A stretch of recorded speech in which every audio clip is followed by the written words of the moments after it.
गाड्या सुटल्या। गाड्या क्रमांक या मैदानातील 8 सुटला आणि 8 मध्ये परदेशा सुंदर अशी लढत।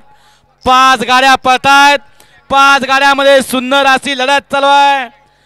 लढत चालू आहे काटाकीर। 3 गाड्यामध्ये लढत आहे। कोण कोणाला कमी नाही, कमी समजायचं नाही, कमी लेखायचं नाही, कारण हा 8 पायाचा माळा आहे। कधी काही घडत सांगता येत नाही, अशी लढत झाली। ओय तासात नालेले या बाहेरनं या गाड्या सोडून येणार, या बाहेरनं।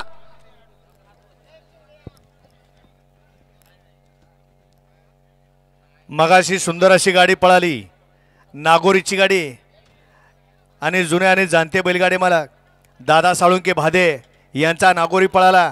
सुंदर गाडी पळवली बाळा ड्रायव्हर चंचळीकरांनी, त्याबद्दल बाळा ड्रायव्हरसाठी या ठिकाणी 1000 रुपयाचं बक्षीस आहे। समालोचनकर्त्यांसाठी 500चं पारितोषिक आहे। झेंडा पंच आनंदराव बोवा जगदाळे पेडगाव यांना या ठिकाणी 300 रुपयाचं पारितोषिक आहे आणि नंबर टेकर आबा